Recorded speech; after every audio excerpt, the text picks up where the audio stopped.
CM ವಿರುದ್ಧ ಪ್ರಾಸಿಕ್ಯೂಷನ್ಗೆ ಅನುಮತಿ ಸಿಕ್ಕಿರ್ತಕ್ಕಂಥ ಹಿನ್ನೆಲೆಯಲ್ಲಿ ನಿನ್ನೆ ರಾತ್ರಿಯೇ ಅನುಮತಿಯನ್ನು ನೀಡಿದ್ದಾರಂತೆ ರಾಜ್ಯಪಾಲರು. ಸ್ಪಷ್ಟವಾದ ನಿರ್ದೇಶನ ಇದು. ಸೆಕ್ಷನ್ 17ರ ಅಡಿ ರಾಜ್ಯಪಾಲರ ಅನುಮತಿ ಬೆನ್ನಲ್ಲೇ ಸಭೆ ಕೂಡ ನಡೆಸಿದ್ದಾರೆ ಮುಖ್ಯಮಂತ್ರಿಗಳು. ಅವರಿಗೆ ಶುಕ್ರವಾರ ಅಂದರೆ ನಿನ್ನೆ ಬೆಳಿಗ್ಗೆನೇ ಗೊತ್ತಿತ್ತು ರಾಜ್ಯಪಾಲರು ಅನುಮತಿ ಕೊಡ್ತಾರೆ ಅಂತ. ಹಾಗಾಗಿ ನಿನ್ನೆ ಅವರು ಕಾನೂನು ಸಲಹೆಗಾರ ಪೊನ್ನಣ್ಣ ಅವ್ರ ಜೊತೆಯಲ್ಲಿ ಸುಮಾರು 2 ಗಂಟೆ ಸುದೀರ್ಘ ಸಮಾಲೋಚನೆಯನ್ನು ನಡೆಸಿದರು ಮುಖ್ಯಮಂತ್ರಿಗಳು. ಅವರ ಒಂದು ಇದಿತ್ತು, ಅವರಿಗೆ ಗೊತ್ತಿತ್ತು, ಈ ಮಾಹಿತಿ ಕೂಡ ಗೊತ್ತಿತ್ತು ಅವರಿಗೆ. ಮೂಡಾ ಹಗರಣದಲ್ಲಿ ಸಿಎಂ ಸಿದ್ದರಾಮಯ್ಯ ವಿರುದ್ಧ ರಾಜ್ಯಪಾಲರು ಪ್ರಾಸಿಕ್ಯೂಷನ್ಗೆ ಅನುಮತಿ ಕೊಟ್ಟಿರೋದು ನಿನ್ನೆ ರಾತ್ರಿ. ಈ ಬಗ್ಗೆ ಮತ್ತಷ್ಟು ಮಾಹಿತಿ ನನ್ನ ಕೊಲೀಗ್ ಶ್ರೀನಿವಾಸ್ ಅವರಿಂದ ಪಡಿತಾ ಹೋಗ್ತೀನಿ. ಶ್ರೀನಿವಾಸ್, ನನಗೆ ತಿಳಿದಿರೋ ಮಾಹಿತಿ ಪ್ರಕಾರ ಮುಖ್ಯಮಂತ್ರಿಗಳಿಗೆ ನಿನ್ನೆನೇ ಗೊತ್ತಿತ್ತು ರಾಜ್ಯಪಾಲರು ಪ್ರಾಸಿಕ್ಯೂಷನ್ಗೆ ಅನುಮತಿ ಕೊಡ್ತಾರೆ ಅಂತ. ಸೊ ಅದೆಲ್ಲ ಆದ ನಂತರದ ಬೆಳವಣಿಗೆಗಳು ಏನೇನಾಯಿತು ಅಂತ?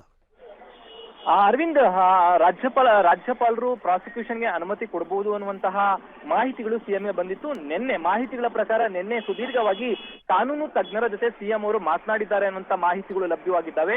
ಮುಂದಿನ ಕಾನೂನಾತ್ಮಕ ಹೋರಾಟಗಳು ಯಾವ ರೀತಿಯಾಗಿರಬೇಕು ಅನ್ನುವಂಥದ್ದು ಈಗಾಗಲೇ ಆ ಪ್ರಕರಣ ಬಂದಂತ ಸಂದರ್ಭದಲ್ಲಿ ರಾಜ್ಯಪಾಲರಿಗೆ ಪ್ರಾಸಿಕ್ಯೂಷನ್ಗೆ ಅನುಮತಿ ಕೇಳಿದಂತ ಸಂದರ್ಭದಲ್ಲಿ ನಿವೃತ್ತ ನ್ಯಾಯಾಧೀಶ, ಸುಪ್ರೀಂ ಕೋರ್ಟ್ನ ನ್ಯಾಯಾಧೀಶರು ಮತ್ತೆ ಸುಪ್ರೀಂ ಕೋರ್ಟ್ನ ವಕೀಲರ ಜೊತೆ ಸಿಎಂ ಅವರು ಸುದೀರ್ಘವಾದಂತಹ ಚರ್ಚೆಗಳನ್ನ ಮಾಡಿದ್ರು. ಅವರಿಗೆ ಮೂಡಾಗೆ ಸಂಬಂಧಪಟ್ಟಂತಹ ಎಲ್ಲಾ ದಾಖಲಾತಿಗಳನ್ನ ತೋರಿಸಿದ್ರು. ಈಗ ರಾಜ್ಯಪಾಲರು ಪ್ರಾಸಿಕ್ಯೂಷನ್ಗೆ ಅನುಮತಿ ಕೊಟ್ಟಿರೋದ್ರಿಂದ ಮುಂದಿನ ಕಾನೂನು ಪ್ರಕ್ರಿಯೆಗಳು ಯಾವ ರೀತಿ ಆಗಿರಬೇಕು ಅನ್ನುವಂಥದ್ದನ್ನ ಕಾನೂನು ತಜ್ಞರ ಜೊತೆ ಚರ್ಚೆಯನ್ನ ಮಾಡಿದ್ದಾರೆ ಅಂತ ಮಾಹಿತಿಗಳು ಬರ್ತಿದ್ದಾವೆ. ಹಾಗಾಗಿ ಮುಂದೆ ಸಿಎಂ ಅವರು ಅನಿವಾರ್ಯವಾಗಿ ಹೈಕೋರ್ಟ್ ಮೆಟ್ಟಿಲನ್ನ ಏರಬೇಕು, ಅದಕ್ಕೆ ಬೇಕಾದಂತಹ ಸಿದ್ಧತೆಗಳನ್ನ ಸಿಎಂ ಅವರು ಮಾಡ್ಕೊಳ್ತಿದ್ದಾರೆ ಅನ್ನುವಂತ ಮಾಹಿತಿಗಳು ಈಗ ಲಭ್ಯವಾಗಿರುವಂತದ್ದು.